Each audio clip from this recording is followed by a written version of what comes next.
Bonjour, je m'appelle Laurent Perron, je suis ingénieur de formation en mécanique et j'ai fait une grande partie de ma carrière dans l'industrie automobile et dans la mobilité durable. Et je suis maintenant consultant et formateur sur les sujets carbone et RSE pour engager et accompagner les entreprises dans la réduction de leurs émissions de gaz à effet de serre.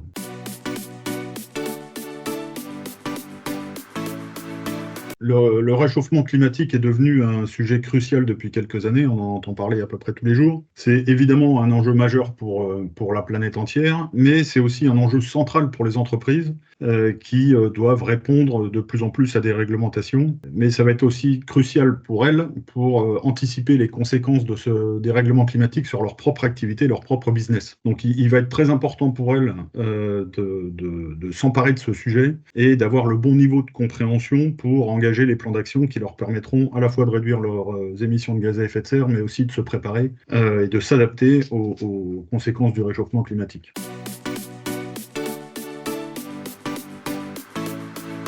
Alors pour un certain nombre d'entreprises, hein, notamment les plus grosses, le bilan carbone est d'ores et déjà obligatoire. C'est donc au moins pour une raison réglementaire qu'il va falloir qu'elles procèdent à l'inventaire de leurs émissions. Mais en fait, faire son bilan carbone, c'est surtout mesurer l'impact de son activité sur le réchauffement climatique et engager les actions qui vont lui permettre de réduire ses émissions. Mais on peut considérer aussi que c'est un excellent outil qui va permettre aux entreprises d'identifier leur dépendance en amont et en aval de leur activité, et donc d'identifier les risques auxquels elles sont exposées, par exemple des problèmes d'approvisionnement ou de dépendance au pétrole. Et puis, faire son bilan carbone, c'est aussi un excellent projet d'entreprise collectif pour engager et motiver ses collaborateurs qui sont de plus en plus conscients et soucieux d'agir contre le dérèglement climatique. Sur le plan économique, ça permet aussi d'anticiper les changements à venir et d'assurer la résilience de son activité.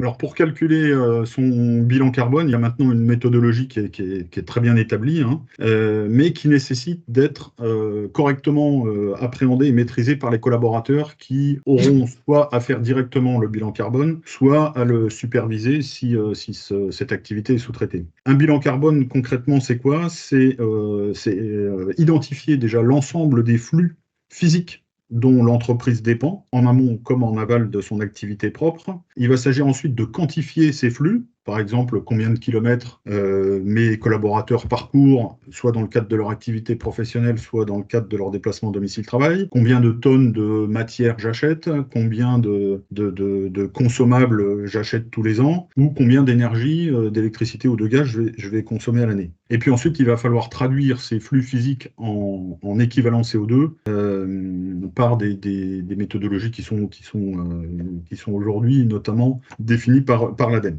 Donc c'est un outil qui est à la fois simple et puissant, mais il faut comprendre ce qu'on fait. C'est-à-dire que les collaborateurs qui vont être chargés de superviser ce bilan carbone doivent comprendre dans quel contexte elles agissent et si les ordres de grandeur auxquels on aboutit sont bien cohérents.